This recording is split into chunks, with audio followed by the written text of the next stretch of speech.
otra terrible imagen. Le preocupa la realización de fiestas clandestinas. Regresar a ese semáforo rojo, impedimento de venta de licor, un 25% más de las muertes se ha incrementado.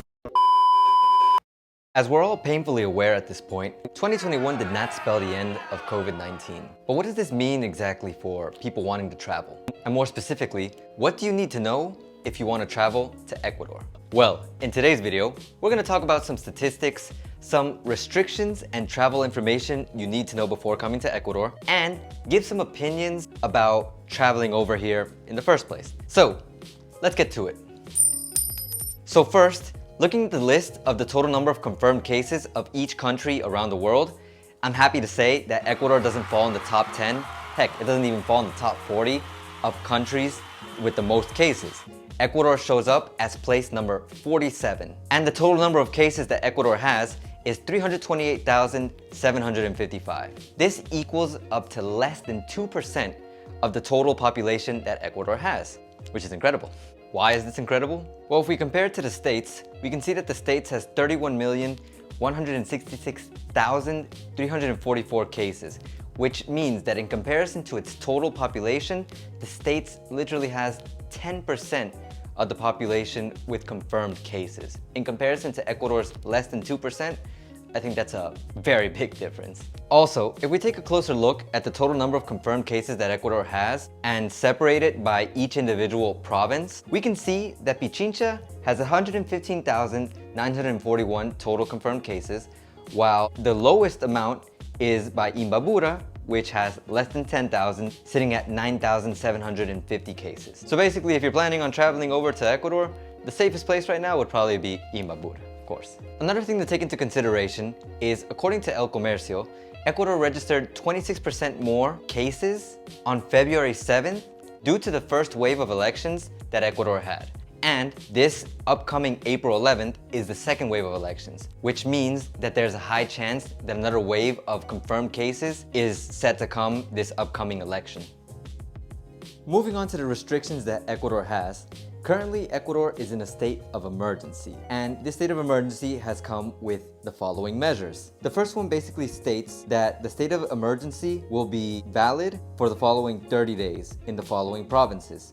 The second measure is what you would consider a curfew, which in Spanish is called Toque de queda. Basically, during this curfew, which will be from Friday the 2nd until Friday the 9th, by the time it's 8 o'clock, vehicles are no longer allowed to go out until 5 o'clock in the morning the next day.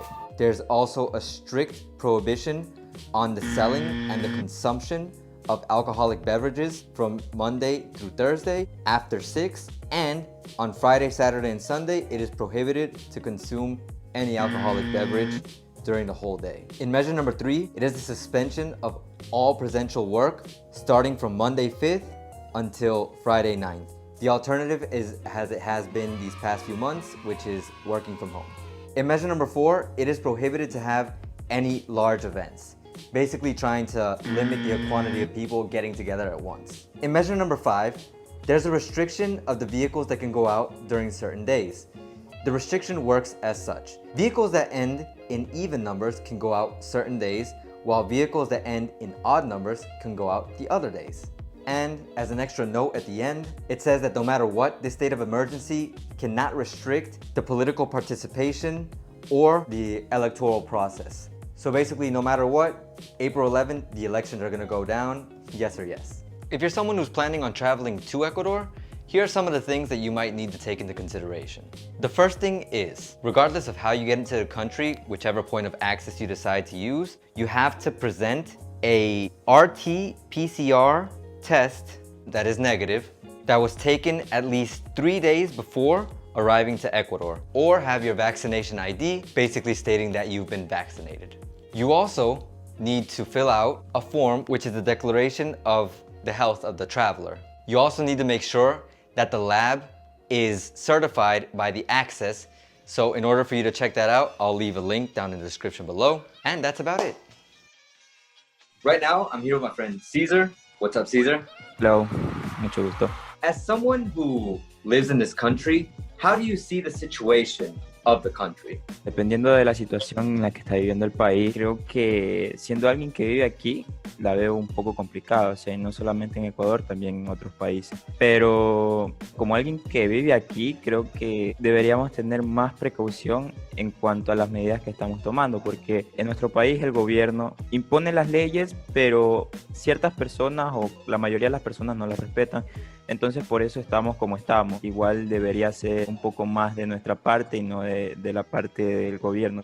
Cuidarnos más a nosotros mismos. Creo que así como en otros países, por ejemplo China, por allá Japón, ya están saliendo de este tema del coronavirus. Going on to question number 2, you consider that someone should travel to Ecuador during this time?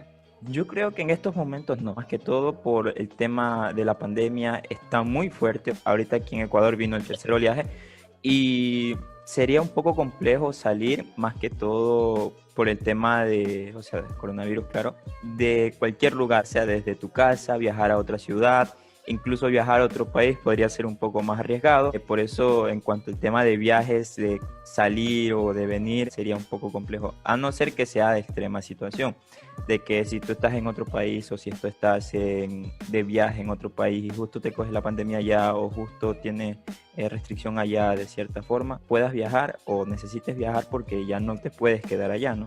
Entonces ahí sí se fuera una forma necesaria, pero yo creo que de momento no, o sea, de momento todo sería quedarse y no salir por ningún motivo. Y en tanto el tema, o sea, también de los turistas, está muy restringido, por ejemplo acá cerraron las playas, cerraron las plazas, cerraron los parques, no se puede estar tanto tiempo fuera de la casa, hay restricción, hay toque de queda, entonces yo creo que no debería nadie salir más que todo de su casa, estar resguardado y salir para lo necesario. Más que todo, que no salga nadie ni de su país, ni de su casa, ni de nada. Quedarse resguardado y salir para lo necesario. All right, sounds good. Thank you very much, Caesar. Thank you por la invitación. Okay. If you want my opinion, I don't think you should travel to Ecuador right now. Heck, I don't think you should travel anywhere in the world right now. I mean, what's the point? If your purpose of traveling is to get to know people, explore the country, have unrestricted fun, why would you come when the country is under deep restrictions? People can't go out, they're wearing masks anyway, so you wouldn't even be able to see them completely. You can't go to all the places you would want to go as easily as you would want to get there. So for real, what's the point? Heck, if you're someone who likes to drink, you can't even drink completely because during the week, there's a restriction of drinking until a certain hour where you can't drink anymore.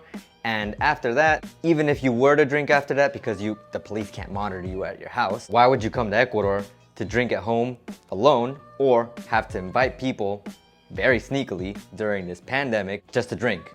What's the point of coming to Ecuador for that? Now, obviously, if you're coming here because you have to take care of a family member, then by all means, please come over here, take care of that family member because they probably need you.